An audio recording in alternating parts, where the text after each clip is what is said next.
네, 안녕하세요. 그림과 지도로 보는 그리스 신화. 오늘부터 해서 10시간 내내 걸쳐서 그리스 신화에 대해서 제가 설명을 드리도록 하겠습니다. 우리 그리스 신화는 이제 만들어진 지가 2000년이 넘은 이야기들이 많은데, 지금 21세기에 어느 정도의 의미가 있을지는 있을까 해서 궁금해 하시는 분들이 있을 거예요. 하지만 뭐 아주 간단한 예로, 이게 여성분들이 좋아하는 명품 가방 헤르메스라는 가방인데, 이 헤르메스라는 거는 이 가방을 만든 사람의 이름이 헤르메스여서 이런 이름이 붙기는 했지만, 실제 헤르메스라는 이름은 그리스 신화에 나오는 이름입니다. 그리고 애들이 좋아하는 이제 시리얼인데, 이 시리얼도 그리스 신화에서 나온 그런 이름이죠. 그래서 우리 21세기에 또 그리스 신화에 관련된 그런 이야기라든지 상품이라든지 혹은 문화들이 굉장히 많이 있기 때문에 그리스 신화에 대해서 이해를 하는 것은 상당히 큰 도움이 될 거라고 생각합니다. 그래서 그리스 신화에 관련된 몇 가지 역사를 간단히 말씀을 드리면, 서기 영년을 기준으로 해서 예수의 탄생 이전과 이후로 나누게 되죠. 그래서 BC 한 1500년경에 그리스 신화가 만들어지기 시작을 합니다. 그리고 BC 8세기경에 그리스의 호메로스라는 사람이 일리아드와 오디세이를 만들었다고 그러죠. 실은 이분이 일리아드와 오디세이를 만들었다는 설도 있지만, 이미 구전되어 온 것들을 이분이 집약을 해서 사람들에게 널리 퍼뜨렸다, 이런 이야기도 있고 그렇습니다. 실존 인물이냐에 대한 의문도 있기는 있죠. 그다음 BC 5세기와 6세기의 그리스 시대에 고전기에 문학과 철학이 발전을 했고, 이 당시에 그 신화들을 집대성을 해서 많은 문학 작품으로, 특히 비극을 통해서 많은 문학 작품 및 그런 연극들이 상영이 됐죠. 그래서 고대 그리스의 3대 비극 작가라고 하면은 아이스킬로스라든지 에우리피데스라든지 그런 사람들이 굉장히 많은 작품들을 많이 만들었습니다. 우리가 알고 있는 상당 부분의 신화들이 이분들이 만든 것들이 있고요. 그 바톤을 이어받은 로마가 베르길루스라든지 이런 사람들이 역시 그리스 신화를 문학 작품으로서 굉장히 발전을 많이 시켰습니다. 그리고 중세에는 이제 그런 그리스와 로마의 문화가 서양에서 잠재되어 있다가 1400년대 르네상스가 시작이 되면서 고대 그리스와 로마의 문화가 부흥을 일으킵니다.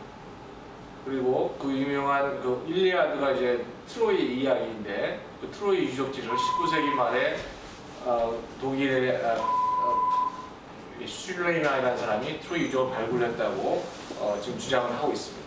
근데 실제 이 트로이가 이 일리아드에 나오는 트로이냐에 대한 그런 거는 아직도 이제 논쟁의 여지가 있지만, 그래도 사람들은 지금 현재 발견된 트로이를 이 호메로스가 이야기한 트로이로 이제 생각을 하고 있습니다.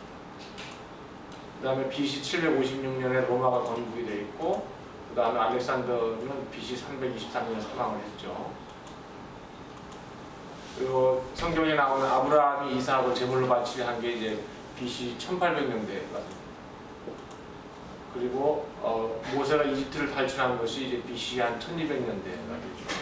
또 이 시점쯤에서 트로이 전쟁이 벌어집니다. 그리고 로마 국교로 정한 것이 4세기가 되고요. 이때부터 르네상스 시절까지 암흑시대, 중세시대라고 이야기합니다. 우리나라 건국신화인 당구신화는 BC 2333년이라고 그러죠. 그래서 이들 이야기들보다 훨씬 더 이전에 있었던. 그래서 그리스인들의 주로 활동 무대는 이 지금의 발칸반도의 남쪽 지역, 그리스 지역과 그 다음에 지금 현재 터키 땅인 아나톨리아라는 말은 이제 해가 뜨는 쪽이라는 이런 뜻입니다.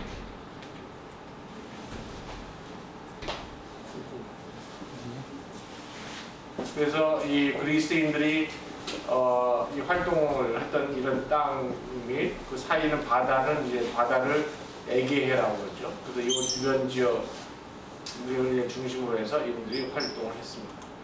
그래서 이런 그리스인들의 문화가 로마를 중심으로 이탈리아로 넘어갔고, 로마 제국으로 넘어갔고, 그다음 그게 이제 서구 문명의 틀이 되고, 그게 우리나라까지 전해지고 있습니다.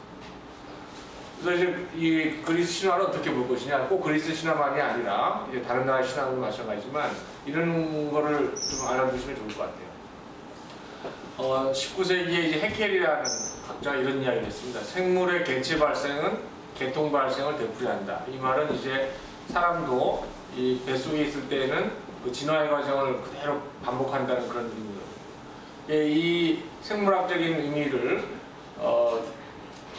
정신적으로 혹은 교육적인 의미에서 삐아지라는 사람이 교육학자인데, 삐아지라는 사람이 뭐라고 얘기했냐면 개체 인식 능력은 개통의 인식을 반복한다 이랬지. 뭐냐면 까난나기의 생각은 원시인하고 비슷하고 점점점 진화의 과정을 사람의 생각을 겪는다 이렇게 생각을 그렇게 주장을 했습니다. 그래서 이게 올챙이 뭐 이런 사람의 이제 태아인데 사람의 태아도 처음에는 이제 숨을 쉬는 게 이제 올챙이 같이 숨을 쉬고 그렇게 발달이 점점 되면서 파충류의 모습을 보이고 그 다음에 사람의 모습이 되는 거죠. 이런 개체의 발생과 마찬가지로 정신적인 것도 옛날 걸 반복한다 이런 겁니다. 그래서 이런 사람의 생각이나 꼬마의 생각이 비슷할 거다 이렇게 생각한 거죠.